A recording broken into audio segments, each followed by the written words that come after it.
Tonight's scary video, brought to you by Devil Hour Productions, is not for the faint of heart. Imagine a place where the air is thick with the echoes of the past, and shadows seem to move on their own. This is where we're heading, to the eerie and ancient Arnold family farmhouse, built in 1736, now known as the Harrisville Farmhouse. It's a place that inspired the bone-chilling movie The Conjuring. But the real question that haunts us is, are the ghost stories and paranormal claims from the movie actually true? Well, our brave team of 4 young paranormal investigators are on a mission to find out. They're ready to face the unknown and uncover the secrets that lurk in the dark corners of the Harrisville Farmhouse. So grab some popcorn and your flashlight, and let's dive into the shadows together. Tonight, we will explore the truth behind these legends. Be sure to check out Devil Hour Productions' YouTube channel for more intense paranormal investigations like no other. Now turn off the lights, sit back, and get ready for a terrifying experience.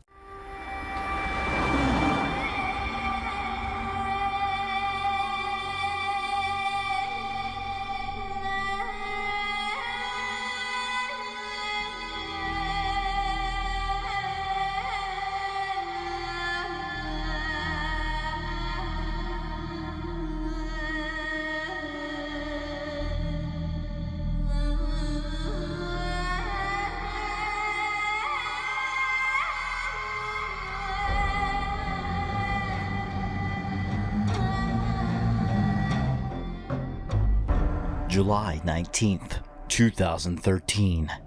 The Hollywood film, The Conjuring, took the world by storm. A critically acclaimed horror film based on the haunting of the Harrisville Farmhouse through the perspectives of the Perron family, including Ed and Lorraine Warren. Every investigator has heard about the Warrens. They are pioneers of the paranormal. That's probably the worst thing we have in this whole museum. That Raggedy Ann doll was given to a nurse in 1970 by her mother as a Christmas present. I have researched some of their cases, and one of them was the Harrisville Farmhouse. The kind of activity they reported having there is what I would call next level. So that we would then leave the house, evaluate our findings, and decide what it is we can do to help the family, if indeed there was anything that we could do to help them. In this case, I do not believe that any exorcism, any ritual of a religious nature, or anyone could ever clear that home of the very negative spirits which are involved in it. We have both human and inhuman spirits in this home, which are bringing about these destructive acts.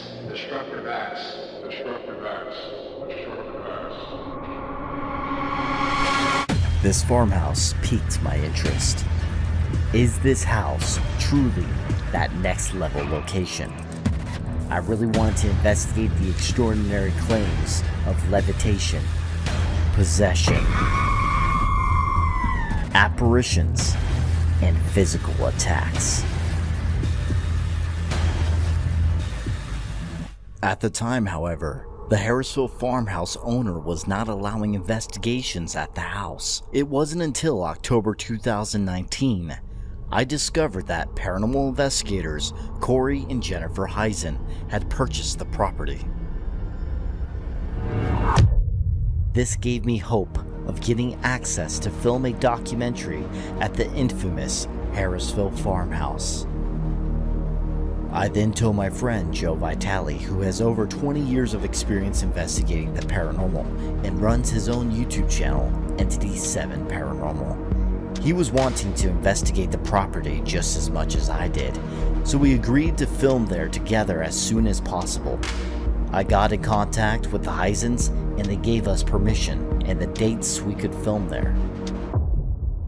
We were all set, except my team could not make it due to personal reasons, so we decided to gather a team of 4 paranormal YouTubers. Joe and I, Billy Cook from Paranormal Pursuit, and Eric Connor from Epic Paranormal TV. The day has finally come where we set foot on the Harrisville farmhouse property for the very first time.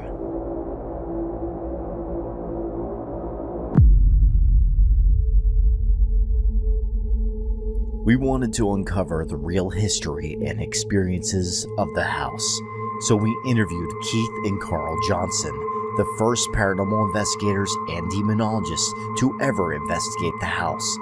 Next, we interviewed Corey Heisen, the current owner of the farmhouse, as well as John Huntington, also a paranormal investigator. He investigated the house the longest and lived there for 9 months with the Heisens as a caretaker. Lastly, Andrea Perrin was interviewed. She experienced this infamous haunting firsthand for 10 years on the property. Her story is the reason why we are here. That kind of led you on a path that you finally were able to come to this house. What brought you to this house?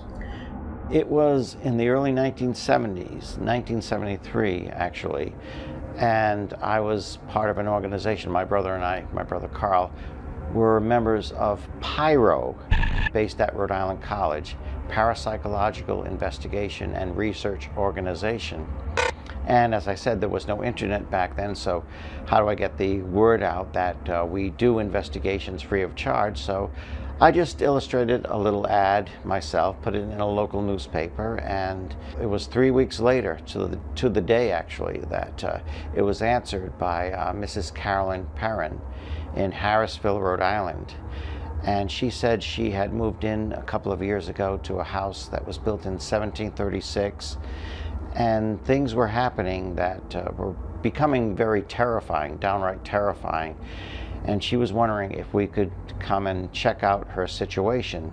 Logic tells you that something that is immaterial, that is a shadow, that's a mist, that's a wind that passes by you and lifts your hair, cannot really hurt you. I still feel threatened. I feel threatened.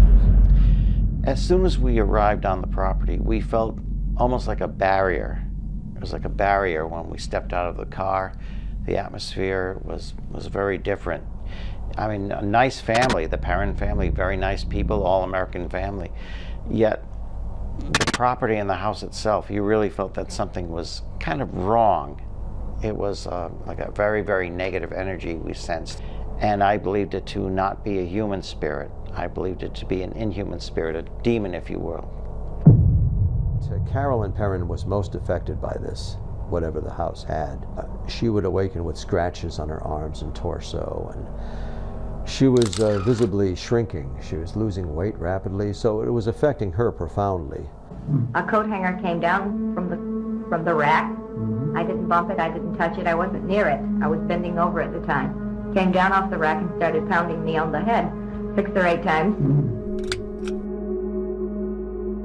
And we had seen things. We had seen my mother under attack in the closet downstairs off the bathroom, beaten inexplicably with a wooden coat hanger after stepping out of the shower, and she started screaming, and we all ran in to see what was wrong with Mom, including our neighbor that had stopped by with a cake, and she saw it too and never came back to the house.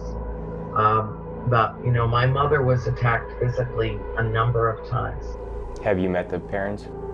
Yes, we've been able to meet all the parents except for Carolyn. Carolyn refuses to come back up here. And there was a sister that passed away a few years ago, unfortunately, that we weren't able to meet.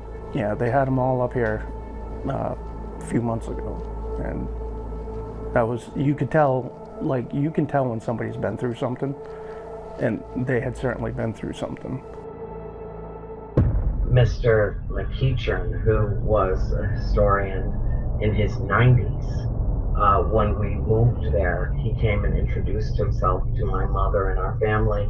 The spirit that was haunting my mother clearly had a broken neck, hanging literally off the side of her dress.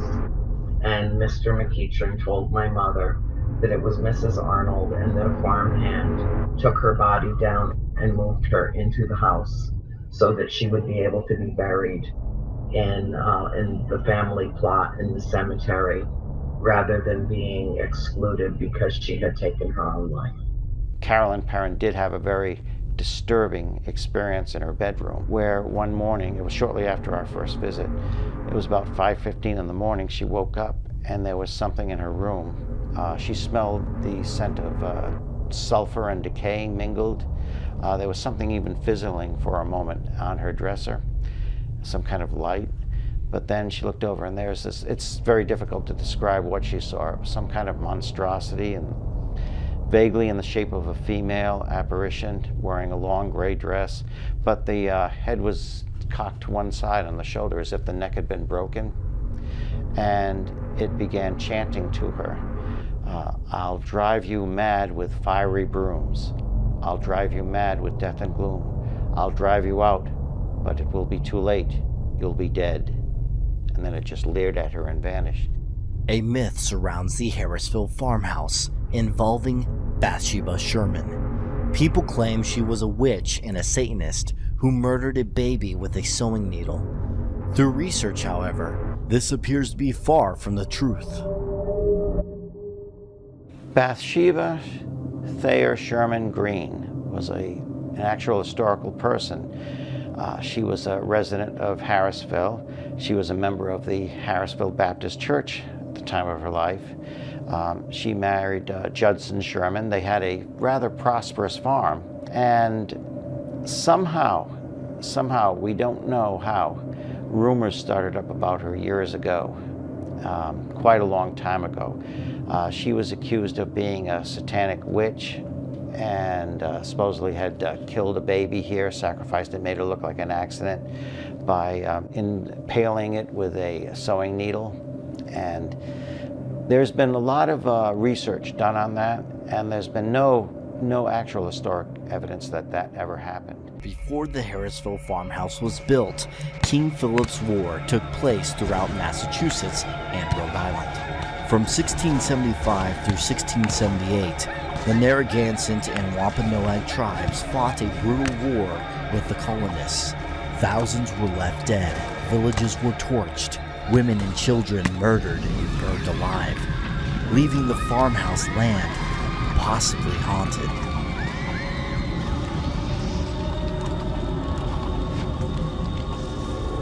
It was actually Pyro who contacted the Warrens about the situation here. And we were here first and investigated and, of course, experienced quite a bit of activity here. And we sat down at our next meeting and said, I really, we were talking about how we should call in Ed and Lorraine Warren just to see what their take was. Actually, Lorraine Warren arranged something I personally would not recommend. She recommended that they arrange a seance, which took place right in this room, right where we're sitting now. And of course, Carolyn Perrin was going to be the conduit. She was the one that was going to communicate since the spirit was oppressing her. Lorraine thought perhaps this spirit, if they hold a seance, and they had another psychic medium here as well that was actually conducting the seance, and they hoped that this spirit would communicate through Carolyn Perrin and say what it wanted. My father didn't want to have anything to do with it. He strenuously objected to the ritual going forward. It took Ed Warren and the priest quite a while to convince him that it was necessary. And then the medium started conjuring the spirits. That's where the name of the film came from. And in the process of doing that, she collapsed unconscious on the table. The table rose up. It came back down on the floor. My mother started howling like a banshee, started speaking in a language that does not exist on this earth. The chair that she was in raised up off the floor, and in a split second, she and the chair were tossed from the middle of the dining room into the middle of the parlor. Literally thrown off the chair halfway across the room, wound up crumpled on the floor. To all appearances, she was dead. She wasn't showing any life signs at all. And of course, Roger ran over to revive her, and she did start breathing again. Meanwhile, Ed Warren advised him, you really shouldn't touch the possessed at this point. And that's where Roger lost it. He dismissed the Warrens very, very adamantly. He actually literally threw Ed out of the house, and that's how it culminated, their involvement in this case. And everyone present in the house heard my mother's skull hit that floor, and everyone present in that house thought she had died. It was a nightmare. It was the worst moments of my life. That shouldn't have even happened. My personal opinion, no. Have you had anybody scared to investigate after coming here? We've had a few teams leave in the middle of the night just because, you know, it gets too real too soon. Some people just aren't ready for it. You know, they just think it's just going to be one of those run-of-the-mill, you know, hauntings, and it's pretty much up in your face. I hear you out there.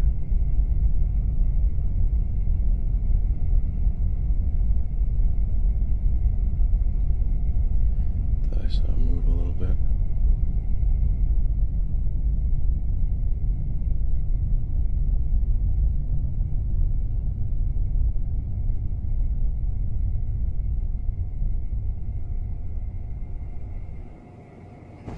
Oh, fuck. Holy fuck. Oh my god, that's fucking scary.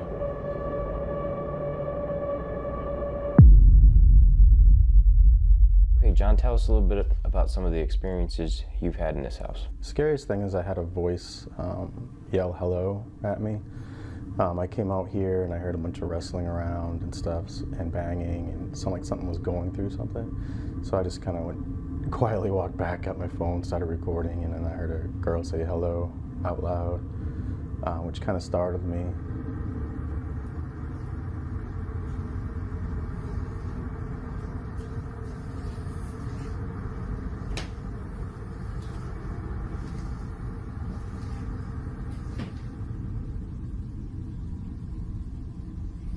Heard some knocking and banging then when I walked through a minute ago. So I thought I'd just grab my camera. There's a car going by. What the fuck? Hello? Goosebumps. And I always had like a toy car come off one of the chairs.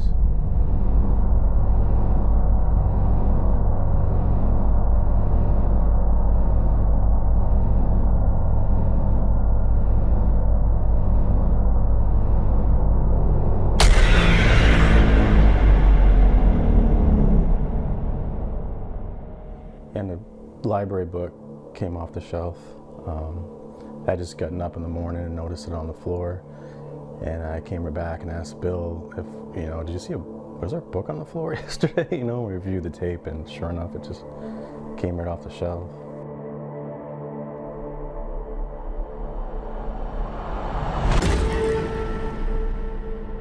What kind of tools, investigator-wise, have you had success with? We had a DR-60 in here a few weeks ago and got some pretty crazy stuff. All right, I'm just gonna ask who was here with us, because this is crazy. All right, you ready, guys? Oh, it's full. Okay, let me delete that one. Okay, recording. Who is here with us?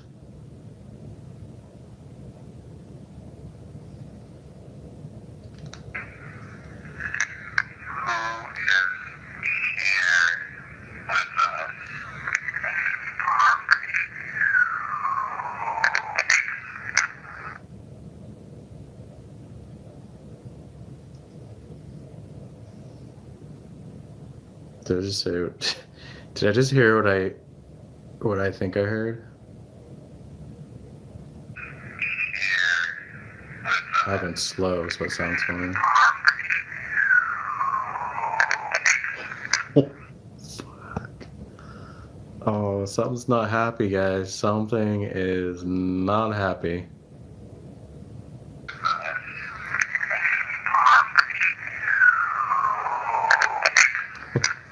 God, dude. Oh my god. That was a little alarming, guys, to be honest. I almost wanted to say it was commonplace to see things move on their own.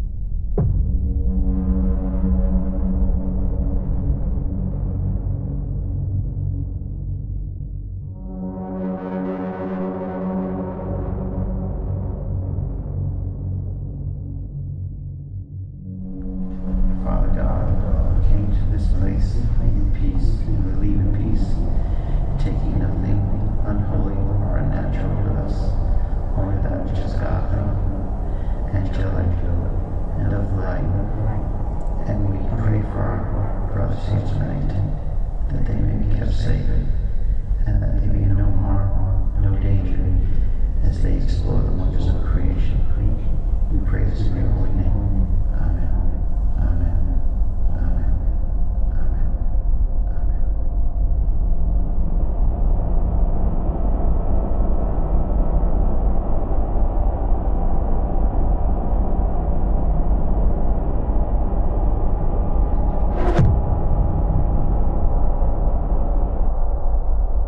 Before the investigation, our friend Jason Emmerich, an investigator and medium, had given Joe a warning that I was not told about for experimental purposes. And he's going to see if he can communicate with the spirits from here at his place. Gotcha. And right now, I'm not going to say what he's telling me right now just yet. Here, do you want to film it though? Go ahead and film it. But it's interesting. Welcome to a night shrouded in shadow and suspense, where our team of fearless paranormal investigators dares to tread the cursed grounds of the infamous Conjuring house. A place drenched in darkness and whispered horrors, this house has seized the nightmares and fears of those who dare to speak its name. Tonight, our brave souls embark on a harrowing quest to peel back the layers of mystery that cloak its walls. What unspeakable secrets lie buried within the Conjuring house? With each step deeper into its haunted halls, they confront the spectral forces that whisper from the beyond, challenging the living to uncover truths best left untold. Will they encounter the restless spirits rumored to roam these rooms? Let's do Any relations to it? I feel like I should redo a tarot reading. The rocking chair. It's moving! It's moving! Okay, jump around. Okay, yes, it was moving. It was fucking moving. I caught a little bit of it. Hold on. I got it. I caught a little bit of it. The boards don't go up. The investigation has just begun, and already the supernatural forces within the house make their presence known. Right before their eyes, a rocking chair begins to move on its own, creaking back and forth with no one in sight to push it. This eerie occurrence sends a shiver down the spine of our team, signaling that they are not alone. The air grows colder, the silence becomes heavier, and the feeling of being watched intensifies. This first paranormal experience is just a taste of the hidden horrors that await them. As they delve deeper into the shadows of the Conjuring house, what other secrets will reveal themselves? Guys, we have it. We have it. Hold up. Look. Oh yeah! We have it. That's right, we have cameras all over. What time is it? Yeah, I want to check this too, just in case. Yeah, check time. Surely that's wide It's enough. 10:22, so we'll say around 10 o'clock. At 10:12 p.m., the Heisen family's DVR system captured the rocking chair move on its own.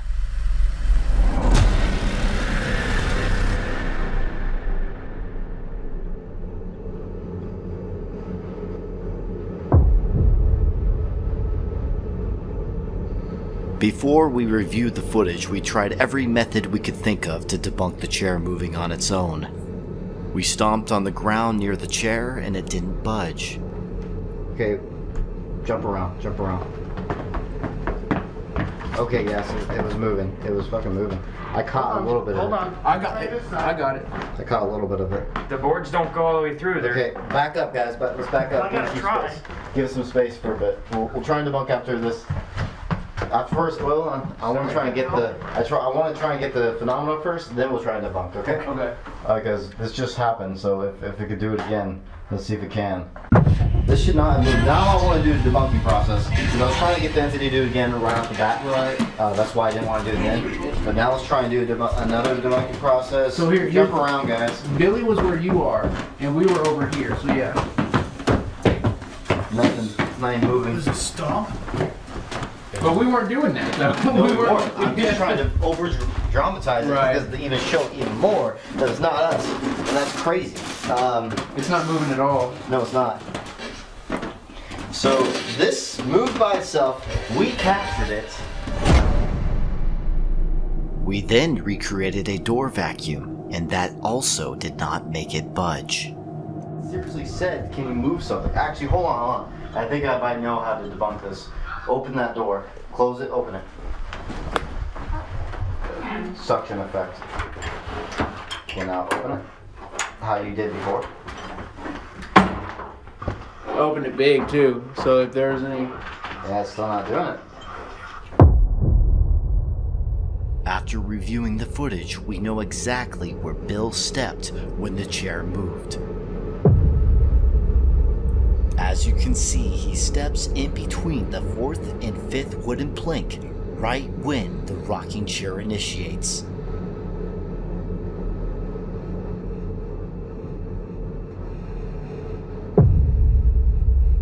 Which is about a foot away from the chair.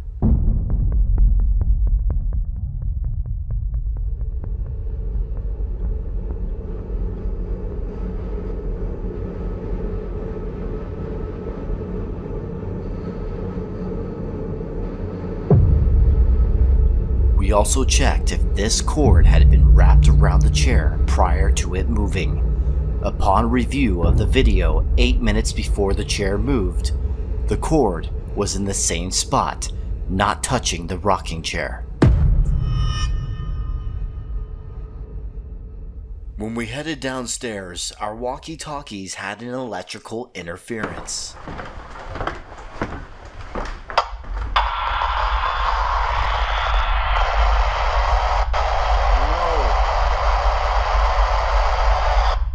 Right as they start looking around, something really weird happens. Every time they walk into this one creepy room, their walkie-talkies start making a lot of static noise. It's like TV static but louder, and it fills the room. But as soon as they leave that room, the noise stops. It's as if the room doesn't want them to talk to each other, or something is interfering with their equipment. They think it might be because of some strange electric field in the room, or maybe it's the energy from ghosts. This spooky event is just the beginning. It shows our ghost hunters that they're not alone in the house, and something or someone is trying to communicate with them, or maybe even scare them away. As they keep exploring, who knows what other scary things they'll find. Stay with us to see what happens next in the creepy Conjuring house. Wait, no, turn back like that. Turn back like that. Right there, stay right there. Look, can you say hello? Yeah, yep. Turn this one off because that one's not doing it. It's only mine. And the other one's upstairs. The fourth one's upstairs. It's literally only yours, yep. That's weird. Oh my god. Whoa! This looks like a tunnel. It kind of reminds me of Cosmopolitan. Something like this happened to me in Cosmopolitan. Similar, but not like this. It's more direct.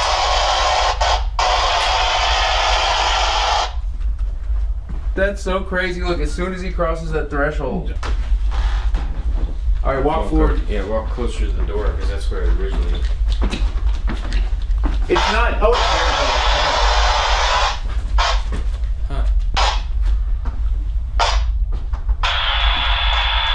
Upstairs, dude. What if that's a... Well, I don't know. Maybe look up some tech forums. Yeah, see different walkie-talkies do this every now and then. Yeah, because I've never seen this before. This is weird. Just walk through this way and see if it's still like this. And then it stops like entirely right there. Yeah. It's not going off at all. Moving around erratically doesn't do anything. Right? Bro, that's crazy. That's weird. It's actually going to have an SLS camera built into it entirely. What the fuck was in here? What do you mean what the fuck was in there? Dude, I swear to God, I thought one of you guys were in here. No. Because I looked over, I thought it was you, Matt, that was in here. You see someone in there? Then I looked over, I seen Matt, and I thought maybe it was you, Eric. Yeah, I saw somebody in here. Well, like standing right over here. I'm having a deja vu moment right now. I thought I saw someone standing right there just now, but it's a tripod in the box maybe. But it was right here. Dude, I'm having a deja vu moment right now. It's weird. Because I remember you in this situation right now. Well, here, let's, if you're in here with us, can you give us another sign? Joe just saw you.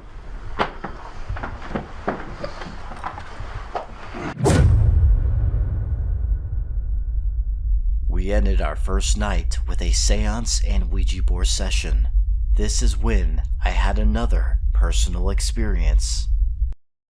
A seance is a chilling ritual where a group of people, led by a medium, gather in the eerie glow of candlelight, aiming to breach the veil between the living and the dead.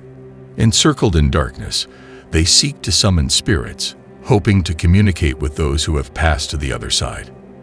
As the medium slips into a deep, trance-like state, the air thickens, shadows flicker, and an unsettling silence envelops the room. Suddenly, mysterious knocks echo from nowhere. Objects begin to move as if guided by invisible hands, and ghostly whispers fill the air, sending shivers down the spine of every participant. These supernatural occurrences claim to be messages from beyond, turning the seance into a terrifying encounter with the unknown, where the boundary between worlds blurs and the presence of the departed feels alarmingly close. Straight through my body, through my spine, and I don't know how to explain it. It was. Sounds familiar. Yeah, in my meditation I saw something come from above the house into the house, into the floor, and then it came up out of the floor as like 6 or 7 different things of it was very strange, but that same kind of experience with it coming down into the building. Yeah, it was just like white energy. It was like a white string energy. It was massive at first. Yeah, I felt that pulse of but it came from above for me. It came from above and straight into me, through my spine to the ground, like through my body, straight to the ground. That's weird. We've had a lot of correlating stuff happen. All right, keep focusing, y'all. Keep focusing. Joe and Eric are the only ones that knew of Jason's warning. I had no prior knowledge and seemed to be the only one affected at this location. It is very rare for this to happen to me.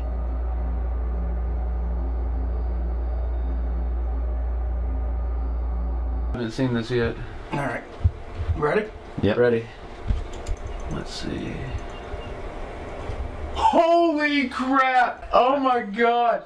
And so we tried to recreate that for like 30 minutes, trying to jump around, pounding on the floor. That's crazy! Huge movement. Can we see it again? Yep. Just because that was just so incredible. It was incredible. I jumped back. I was like, what the heck is going on here? I was wondering because you said you were walking up to it, and I didn't have any idea of how close you were to it. But this is amazing. This is fantastic. And watch, you're gonna see him away from it when it starts. Oh my god. Now another thing though is like he didn't step on it. In order for him to step on it, like he would have to be at an awkward angle. Yeah. You know, like to reach out and step with his foot. Yeah. So if anybody thinks that, stretched in front of me, and he would have to have been way closer. Yeah. And it starts rocking before he's even halfway through this board, and then he takes like another step after it's already started rocking. Yeah, because you said I didn't notice it yet. And then that's my first reaction was I thought it was the lighting from everybody's cameras, you know, and I thought that a shadow was moving on the wall from the lighting, but it was the actual rocking chair. It was the chair. You can see that clear as day on camera. We just caught an amazing piece of evidence right here. After witnessing the inexplicable movement of the rocking chair, the evidence becomes undeniable. The Conjuring house is genuinely haunted. This paranormal activity, observed directly by the team in the stillness of the room, leaves no room for doubt.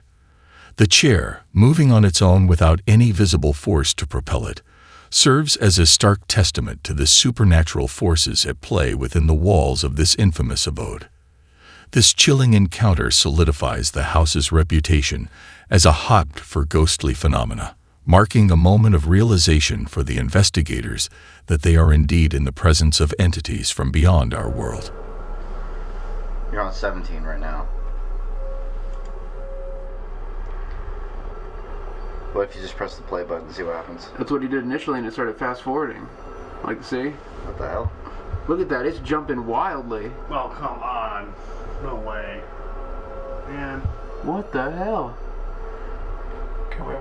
We're outside about to do some drone shots, and I thought Matt had came out in his t-shirt and then went back in to, I guess, get a jacket or something. He said he hadn't come out at all, right? No. The only time I came out was when you just now saw me come out.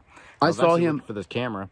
I saw him 100% come around that corner. It was him to a T, his shirt, his hat, everything. It was 100% you. Yeah. Dude, that's crazy. I saw a doppelganger of Matt here. That's weird. A doppelganger is a sinister and mysterious phenomenon, often considered an ominous harbinger of misfortune. It's the ghostly double of a living person, an eerie replica that mimics their appearance, actions, and behaviors so closely that it becomes nearly impossible to tell the two apart. So you heard it while you were in the bathroom or while you're coming out? I was still in the bathroom. I was getting ready to come out.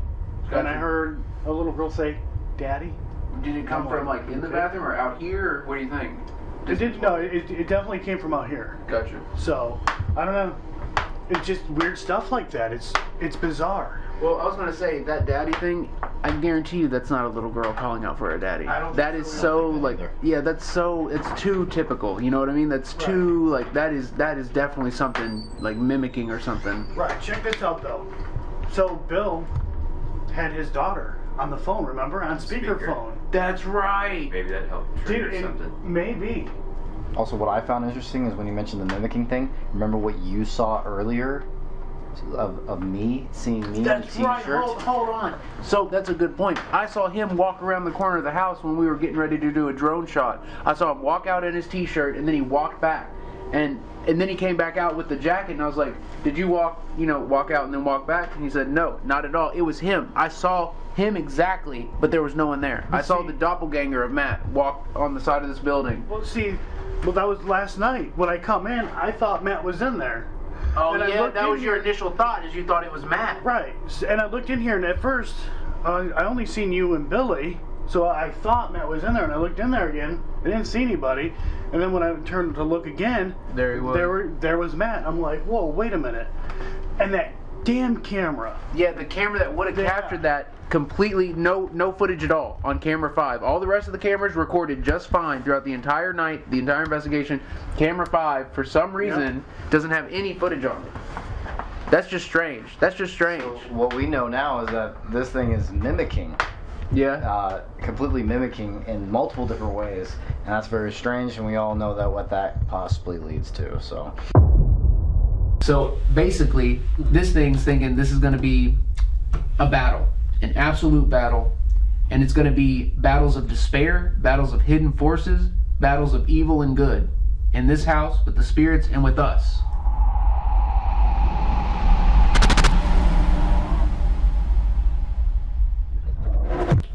Seven will be there. Matt needs to be careful. I don't know what to say really to what was coming through. I know they're all going to be all over his energy. They said his name more than once. Within minutes, sounds, or within minutes, seconds, the door is open.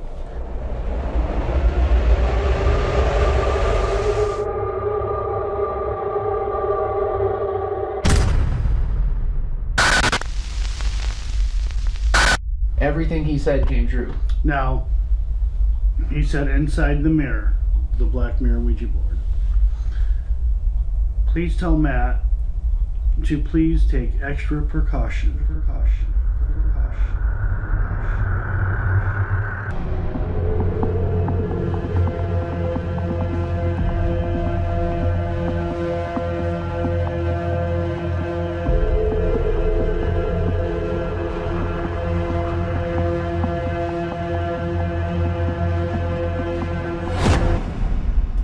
Oh my goodness, there is something up here like one hundo. Like no joke, like one hundo.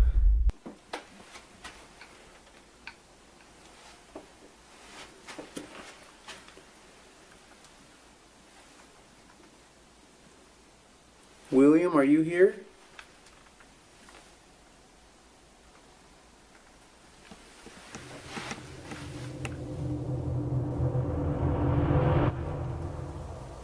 What was that? Fellas, are y'all talking to Joe? Just say something real loud. None of us said anything. No one said anything? No. Okay, I gotta get into this other room. Oh my god. That voice was clear as day. It sounded like Joe talking. It was that type of voice. I swear that sounded like Joe talking. That's crazy. Alright, I'm gonna hit play on the Sony Saint. Remember the mimicking. Oh, that's right, the mimicking. Oh my god, I forgot about that. Holy crap, and it sounded just like Joe. Oh man. Whew. Alright, I'm gonna listen back because I think I was recording when it happened.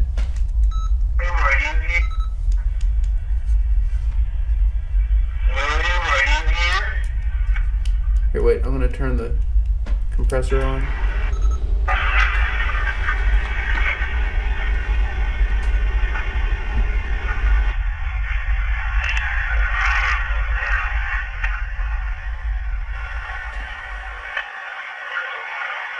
Whoa! I think that was it. I caught it! I caught it! I caught it! On the Sony Saint. Right there!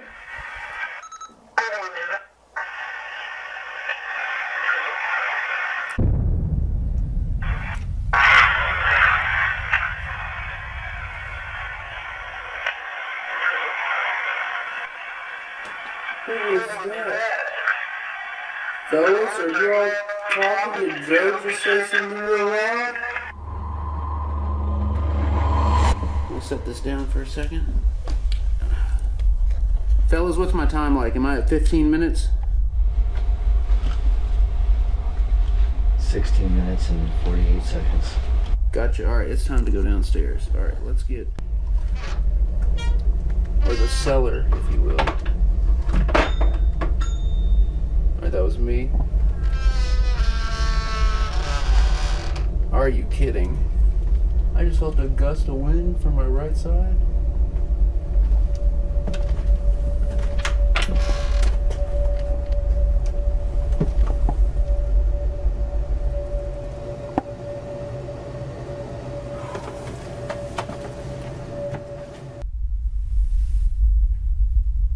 Is there anyone down here?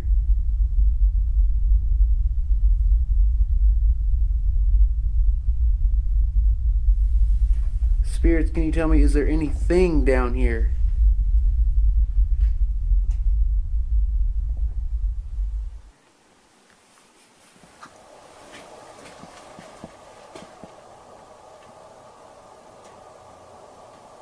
There's something walking around.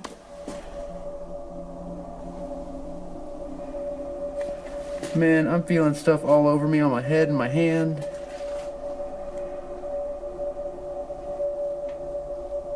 Who's there?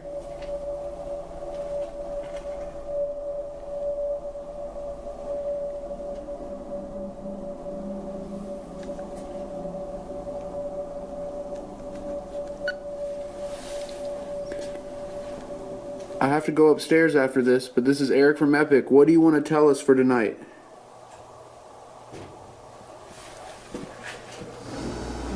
goodness, the freaking heat or something just turned on. Okay, time is up. Time is up. Alright, hit and stop. Try the different buttons and stuff too. Good luck. Thanks. Let's do this. You got this, man. You got this.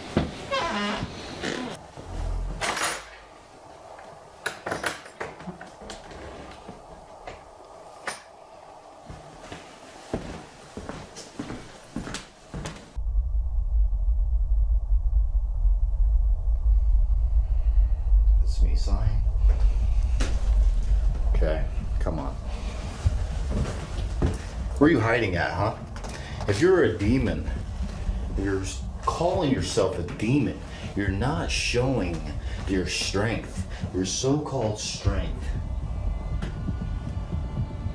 You affected a family, a whole family, terrified of you, but you can't do a single thing to terrify me. If you want to really scare me, physically hurt me. Physically. Jeez, give you permission. The paranormal drives every fiber of my being. I am riveted by it. When I invite an entity to physically hurt me, I mean it, especially if it helps paranormal phenomena to manifest.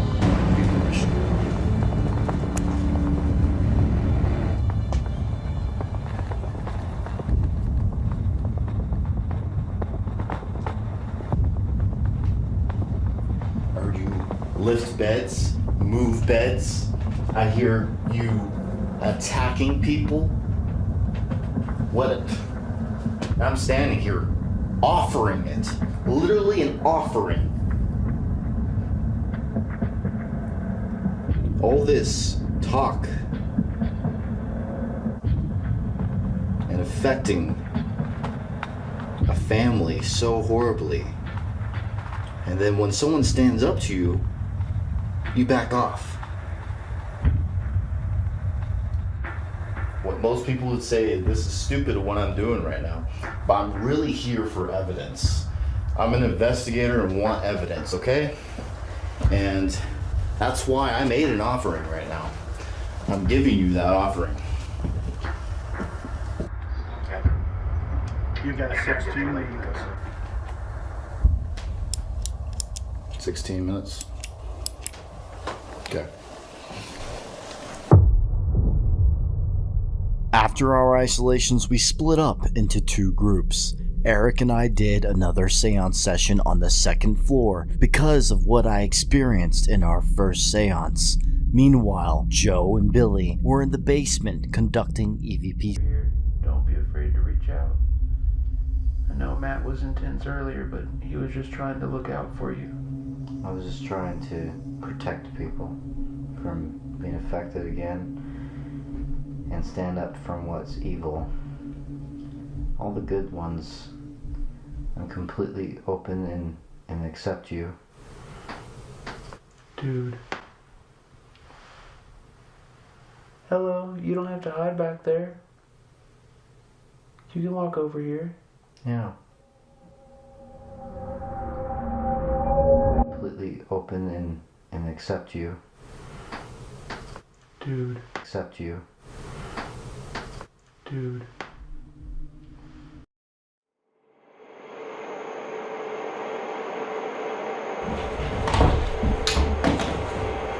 Yo, you alright? You alright?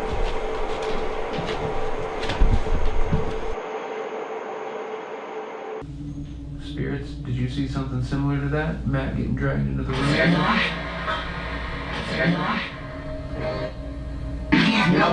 Leave now. Leave now. Bro, that was so clear. That said leave now so clear. Why should we leave?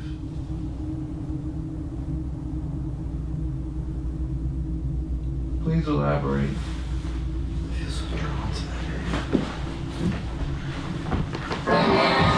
take a camera. Yeah. All sorts of styles. All sorts of styles. My old ass.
You come up here with us? It's pretty lit. Matt? We were doing an EVP session down there, and I was asking him what it thought of all of us. I said, what do you think? Bathsheba! Damn! Surely that caught it. Had to have.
Yo, you alright? What happened? Did you pass out or something? Are you recording?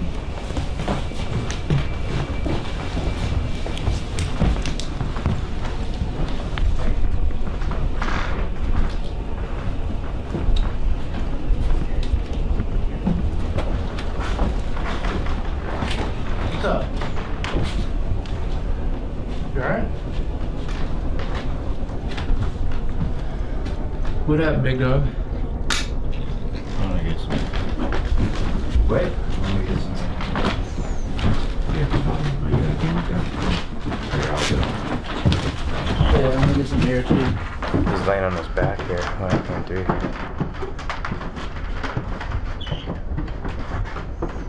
We have to watch that camera. Because his was sitting in there, right? Yeah, sitting on the floor. He was laying right flat on his back.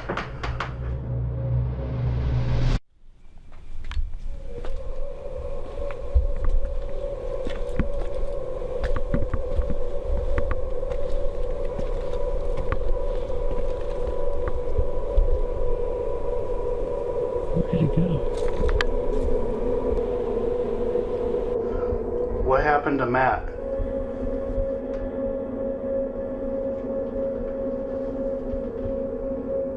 Did you do something to Matt? You smell that? It smells like wood burning. Yeah. Yeah, I definitely smell it. It's burning wood. That's strange since we haven't smelled that since we've been here. Right.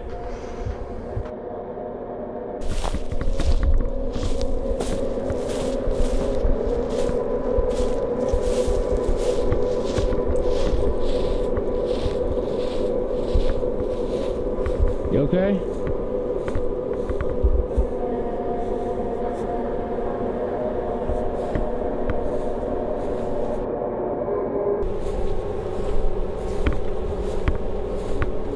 You alright?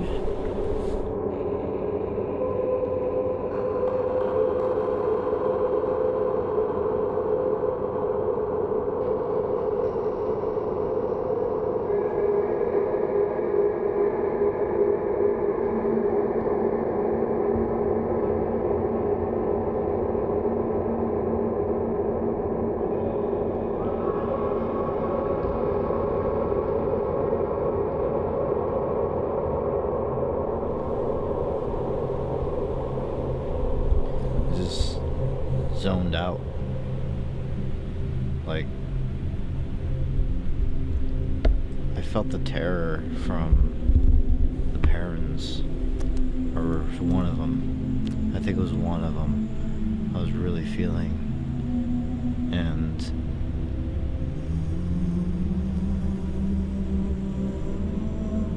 I felt like suffering from someone else, not me at that time.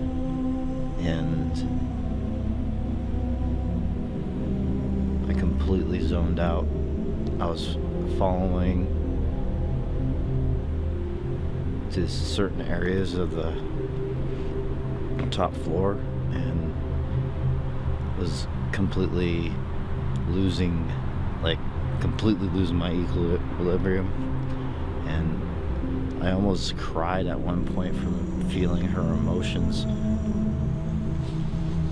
And that's weird because they're alive, you know, they're alive, they're not dead or anything. Yeah, but I felt like I was feeling someone from a family that was here or something, which makes no sense. Their emotion, dude, that makes perfect sense. Their emotions are probably still here. Imagine all they went through, you know? And at one, we were doing that focusing, and then you got up and just walked off. You felt something. Oh my God, and that was also that vision of being dragged in there. Yep. And then you go in there, and then you get dragged into a trance. You get dragged deep into those emotions. I was so in a trance. I've never had that in my whole life. I have never had that ever in my whole entire life. Felt that way in a location. It took you deep into that emotion. That's wild, dude. So you do feel it was external? It was... I felt like I was being guided into there, and then I felt that person. I don't know which one it was. I just felt that their emotions, and I almost it was... I can't explain it, to be honest. It's hard to explain in words. What the fuck happened? Dude, so from where we were, it sounded like you fell. I fell twice. Yeah, and we got up and we were like, what the hell? thing is, like, And then when you I first didn't talked, black out. I didn't black out. I was just in a trance. I was gonna say, when you first said something, it sounded like you were in like spaced out, like in a way deep trance. The moment you said something, I knew like you had just come from somewhere else, is what it sounded like. I felt like I was in a completely different time period, like different situation. Like you guys were away from me, like not even. It's hard to explain in words, to be honest. This is something that's never happened to me before. I've been oppressed before, like a couple times, but I was just feeling their emotions. But this was a trance. I'd never been in trance like this before. I'd never been like drawn and losing my complete balance and falling. How do you feel now? I feel better, like being out of the house. Fresh air. This paranormal night investigation at the Conjuring house has been nothing short of terrifying. The evidence gathered so far seems to confirm the chilling tales that the house is indeed haunted. It's a stark reminder of why it's never recommended to provoke spirits. The unsettling experiences encountered tonight are a testament to the unpredictable and potentially dangerous reactions such actions can provoke.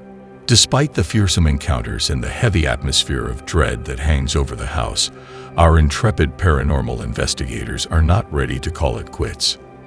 Driven by a mix of courage and curiosity, they are determined to debunk the phenomena they've witnessed tonight.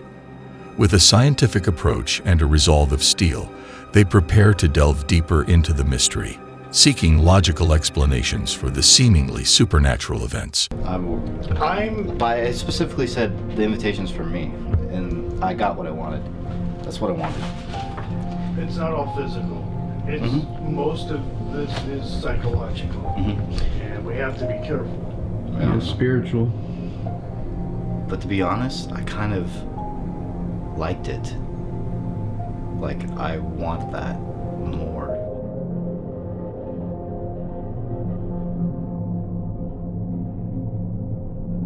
My goal from challenging the entity was to invoke a reaction, whatever is necessary. As an investigator, I want evidence, but at the same time, I do not like when an entity is taking advantage of someone. Why can't I take the blows when I ask for it, instead of people like the Perrin family?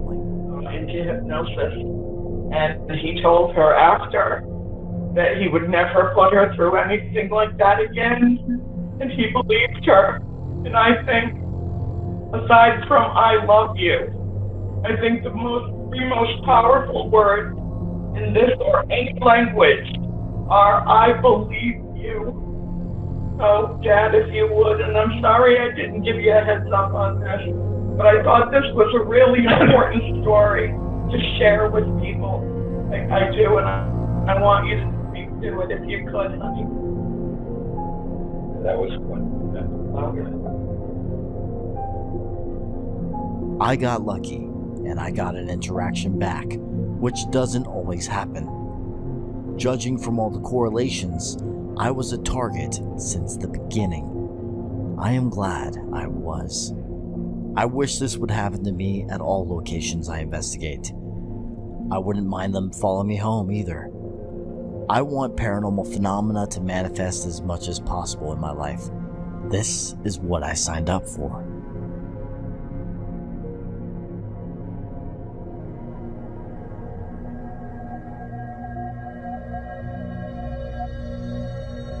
When we arrived back home, Joe and I spent hours reviewing our findings.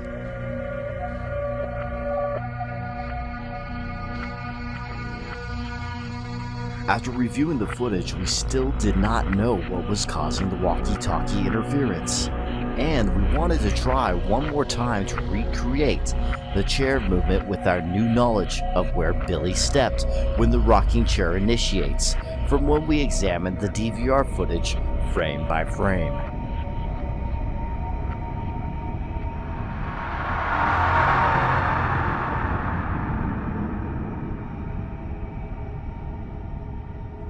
So Joe and I decided to head back to Harrisville, Rhode Island, when our good friend Levy Reyes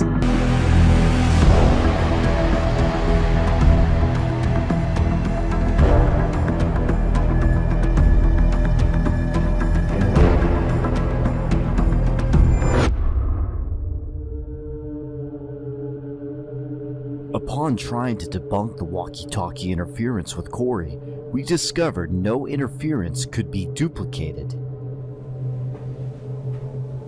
Hey Joe, it's not doing it anymore. Yeah, there's nothing here. Okay, so channel 3 is what I'm on right now. This is exactly... You didn't change anything with your security cameras or anything like that? Nothing? Because that's what we were probably thinking of. Do you have any wireless stuff with your security cameras? Nope. No, you don't? It's all... Okay. I'm on channel 3 right now, look. 2, 3. Page 3, same channel. It was happening all the time in this area. Now it's not happening. They changed out their DVR system. They said they didn't. Didn't you change it out? Like, get a new system? We got a new system coming in. Like Ethernet.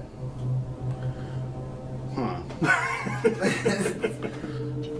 This doesn't make sense. It was going crazy on channel 3. What the heck? Why can't we recreate it now? It was going insane. So you didn't do any new things electrically? It is a haunted house. Like, I was thinking it was going to be easy to recreate again because we were able to recreate it over and over again when we were there. But now, if you didn't change anything electrically, that's kind of weird. Since Corey states he has not changed anything electrically in the house, a natural explanation couldn't be found for what we experienced that night with the walkie-talkies. Okay, so right now we are back about 9-10 months later after the original footage when we captured the chair moving. Bill, after reviewing the footage, we noticed he stepped exactly at this crack right here. And we want to know approximately the distance that he was when he stepped from the chair. As you can tell, the stubs right here are very short. So he obviously did not step on the stub to accidentally make this go like that. And so what we're going to do is measure about the distance. So if he stepped right around here, and let's say his foot's probably, let's use my boots for... Yeah, let's use your boot for an example. Yeah. This is estimation, obviously. He probably has a bigger foot or a smaller foot. We didn't know. These are 12, so... Put your foot here. Right where? Exactly. Right there is fine. So, estimation, well, I was right about a foot. A little bit over a foot, 13 inches from where he's standing right here. And that's when this moved. Now, back up.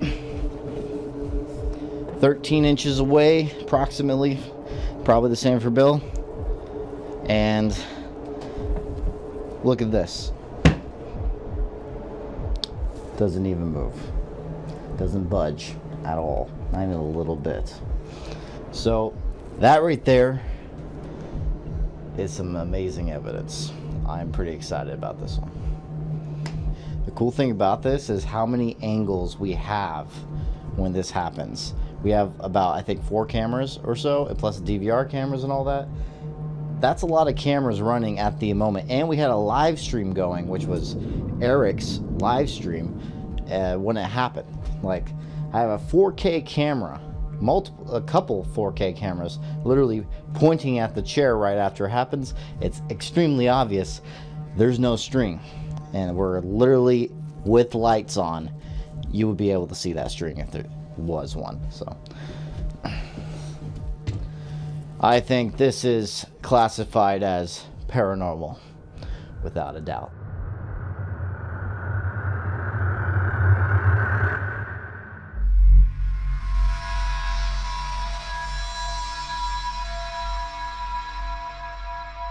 The next morning, when I was transferring SD cards and packing up our gear to get ready to leave, all of a sudden, I heard water running in the restroom. There was no one in there, and I was the only one awake at the time.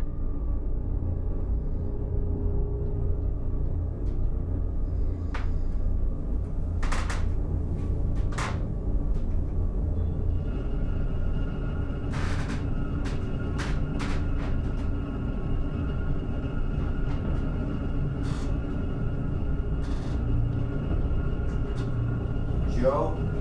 Paranormal experience.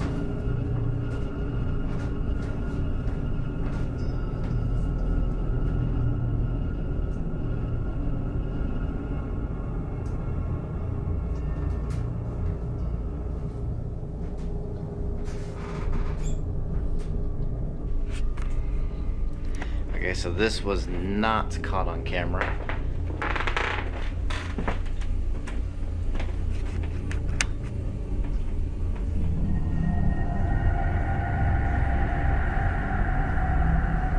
Somebody in here?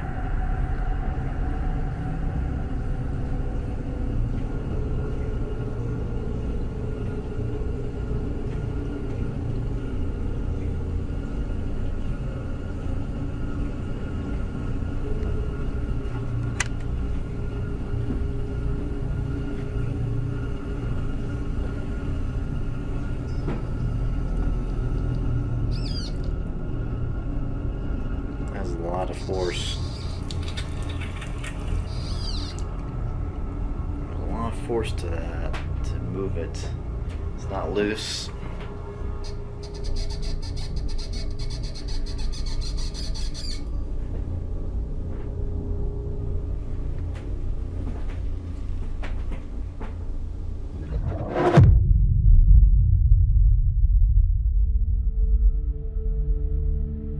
The Hollywood film, The Conjuring, over-dramatizes and embellishes what actually happened. But the question we wanted answered was, is the infamous Harrisville farmhouse truly that next-level haunted location?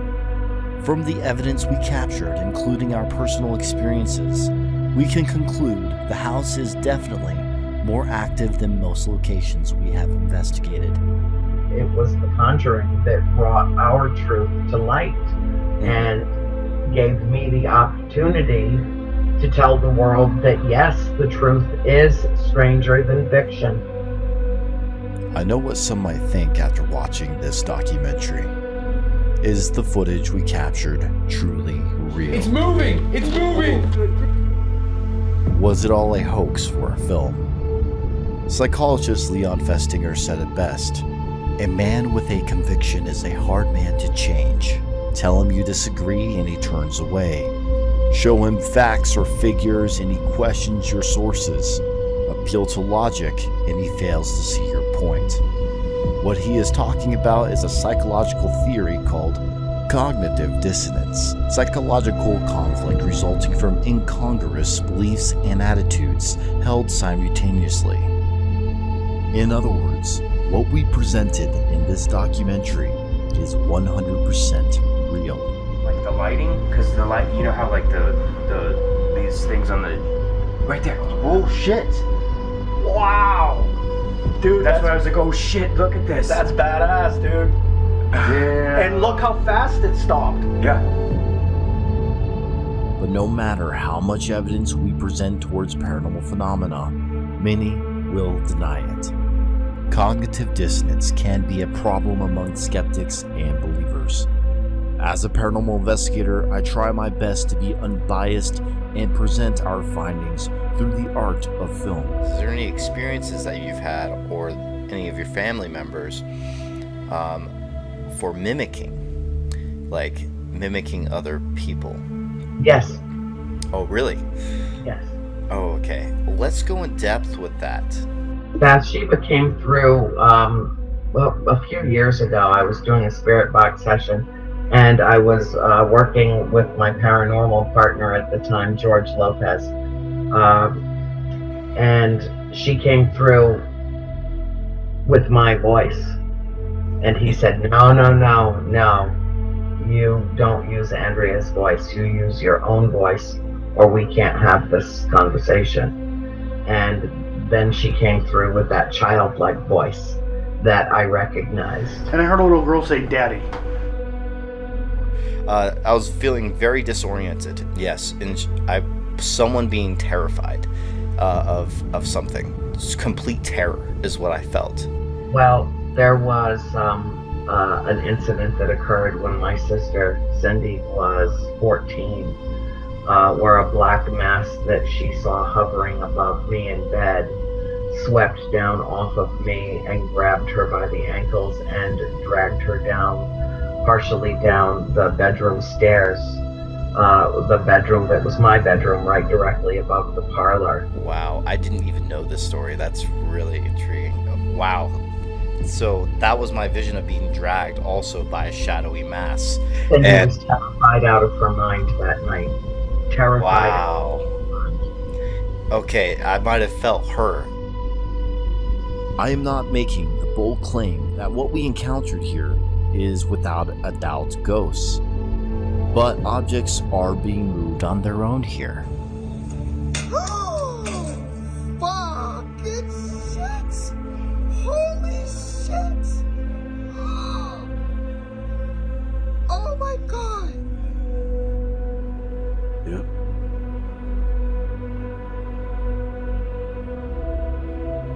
What the fuck? It was all over the place. Holy shit, dude. And that is truly paranormal phenomenon. Something we don't exactly understand yet and defies our known laws of physics.